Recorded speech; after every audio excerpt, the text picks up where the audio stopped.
Hey everyone, welcome back to my channel. My name's Anthony, and in today's video, I am going to talk to you about how to crush, nail, and absolutely slay any fashion interview. But before we get started, don't forget to like and subscribe down below. It really does help my channel to grow, and don't forget to leave any comments that you've got down below.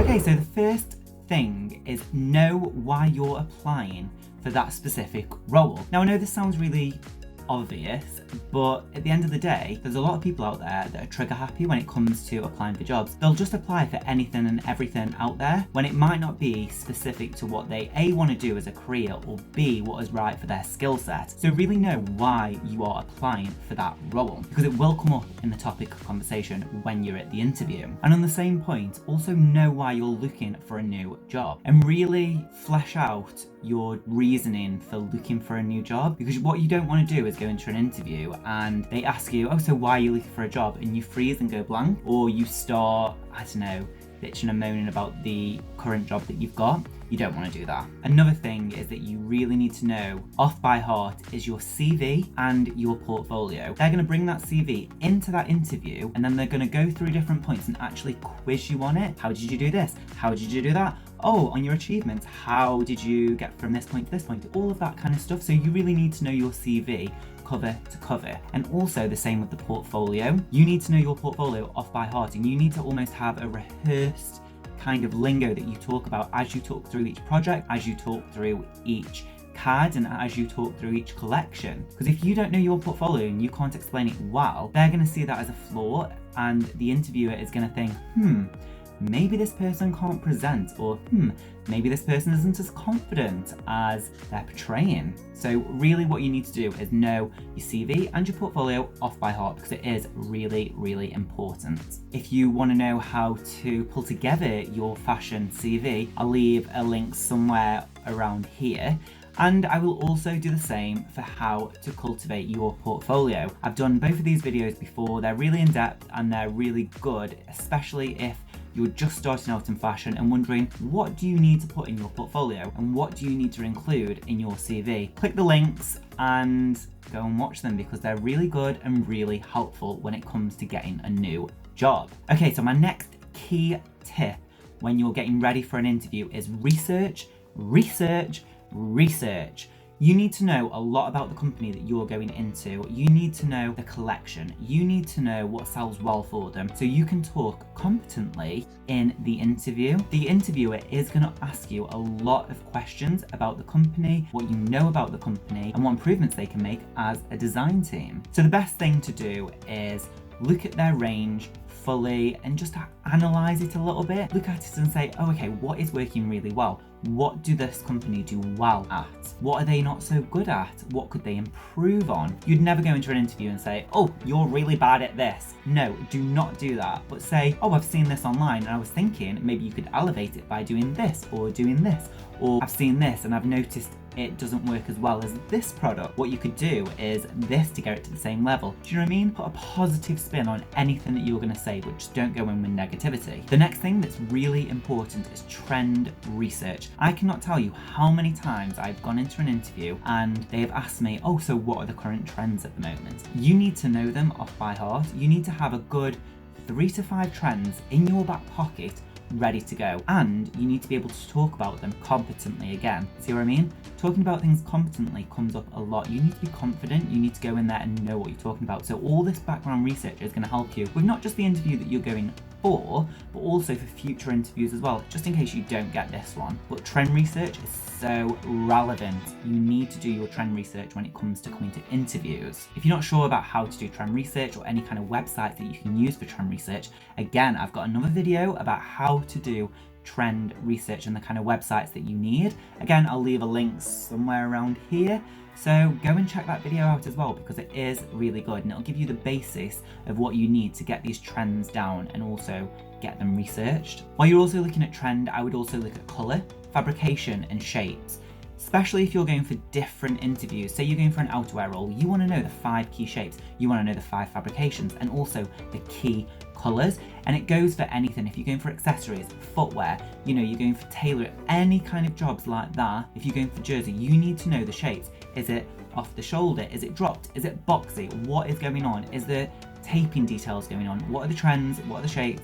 What are the fabrications and what are the colours? You need to have them down. You need to know them and you need them in your brain. Another key thing that I always have in my back pocket is 2 to 3 different stories about me, about my development, about what I've done for companies, how I've implemented certain things, kind of achievements that I've done. And I've also got a story where something didn't go so well, or something was difficult to do, or someone was difficult to deal with, and how I problem solved my way through and came up with a solution and was able to make the whole situation better. Having something like that in your back pocket really shows your ability to adapt, and it also shows the interviewer that you are really good at problem solving. Never have all your stories about positive, because they want to see that you can do just more than that. They want to see that you can problem solve. So really have 2 to 3 stories, and one of them definitely about how you faced a problem and how you overcome that problem. In addition to all of that, you need to have in the front of your mind what you are specifically really good at. Now this could be anything. As a designer, you don't have to be the most amazing drawer, but it helps. But you can be really good at organizing, you can be really good at sample management, you can be really good at talking to factories or suppliers, or you can be really good at cultivating relationships. Anything like that is really good to talk about. The design on top of that will come later. They'll see that you're a good designer from your portfolio, they'll see that you can do all of these amazing things from your CV, but you need to know specifically what you are really good at and that you can talk about really well. Like for me, I'm really good at Illustrator and I'm really good at designing shapes on a vector-based program. Not only that, I am also really good at organization. I'm actually dyslexic, and as a dyslexic person, I find it really difficult to remember things. So I have to be really super organized and write notes all the time. I have to really be prepared, and it makes me more efficient when I've got all them notes. I mean, look at me, I've got notes all over this. I've got like highlights and all of that sort of stuff just for this video. So I have to be super organized, and I have to be almost a bit anal when it comes to organizing my job, my day-to-day life and all of that sort of stuff, because as a dyslexic person, my memory is not the best. And that's something that I've had to overcome, and over time I've got better at it. And that is a really good point to sort of sell yourself. I'm really good at organization, and that's really something that employers want to see, that you can overcome difficult situations. But on the flip side, you need to be prepared to answer what are you not so good at. Now I know this sounds a bit weird because you're always trying to sell yourself, you're always trying to heighten yourself, and you're always trying to make yourself sound as good as you can be, and you're trying to show yourself at the best. So why would you say something that you're not particularly good at? Well, the whole thing is they want to assess your range of skills from what you're really good at to what you're not so good at, so they can figure out if you're right for the company. For me, I'm not amazing at print design. The current job that I'm in now, I am expected to do print work, and in my interview I said I am not good at prints. However, what's really good about the job is they're letting me explore different ways of doing it, and I'm learning new skills as I go, which is amazing. And also, do not go in and say, my biggest flaw is that I'm so organized. Oh, I really like things from A to B done correctly. It's bull. They don't want to hear things like that. They want to hear the truth. They just want to know what you're not good at so they can fit you in the team and make sure that you're right for the role. So just be honest. Another key thing that you need to make sure that you do is dress well, but dress like yourself. Don't go out and buy an outfit that's ridiculous and something that you wouldn't wear in your everyday life.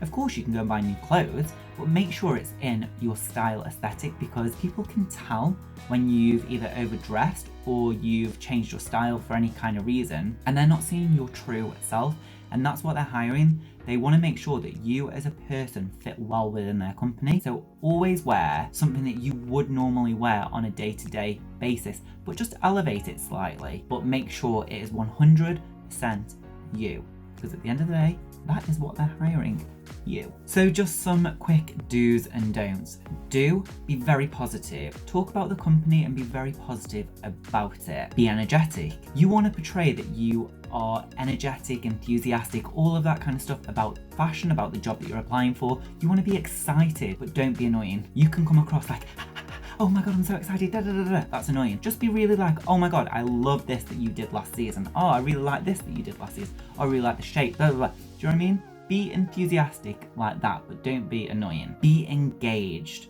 Really talk to the people and listen to what they're saying. If they start talking, do not overtalk them, and also direct the conversation across the room. Most of the time, you can be interviewed with between 2 and 4 people, and you need to make sure you're hitting eye contact at every single person in that room. So as you're talking, just make sure you're looking at them. Make sure that you're making points to specific people. You might be being interviewed by 2 senior designers, a design director, and the design manager. You're going to be reporting directly to the design manager. So if there's a design manager in the room, you need to be making sure that the majority of the time you're talking to them, but also including everyone else in the conversation. So it is quite a difficult skill, but you need to make sure that you're doing it. And a couple of don'ts. Definitely do not be negative.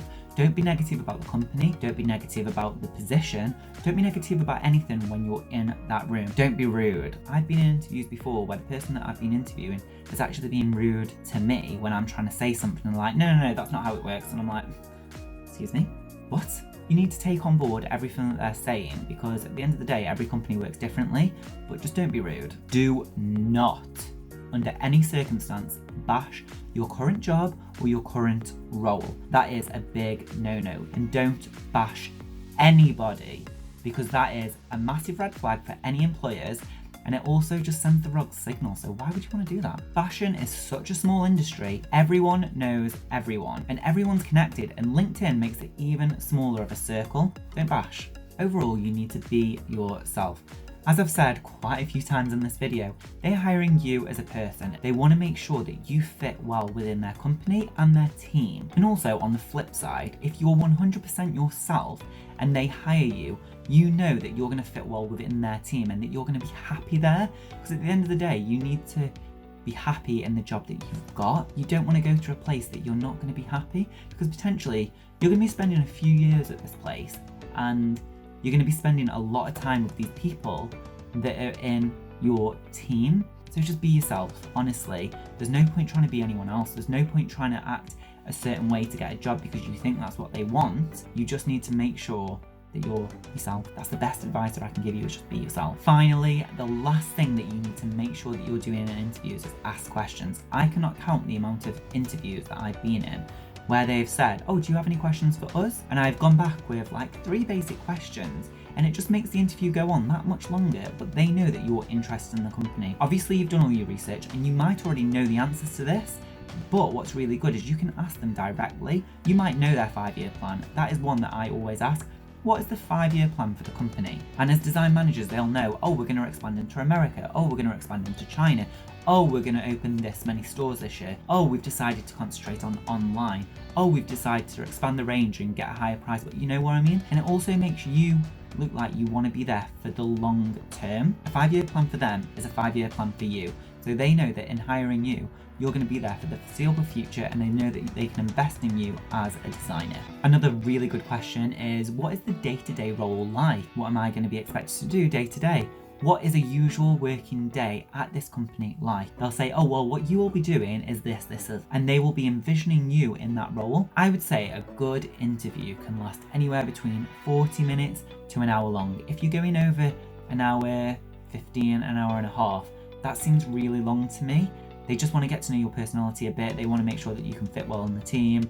You know, they want you to talk through your portfolio and your CV. They just want to get a bit of a gauge on you. So, all right, everyone, that is my video on how to absolutely kill a fashion interview. If you like this video, give it a big thumbs up and don't forget to click that beautiful red subscribe button down below. Please leave any comments or any feedback that you've got for the video down there. I love to chat to you guys. I really like to get to know you as a community, and I really want to build up this community and have a good chat going. So leave any kind of comments that you've got down there. Please follow me on social media. My Instagram is Anthony James London. There's no H in that, Anthony. And also follow me on Twitter. That is So Called Fashion. Please also check out my Etsy shop, where you can buy CADs and vectors to help you in your everyday design life. Alright, okay, thanks for watching. Alright, bye. Cha cha cha. Bye.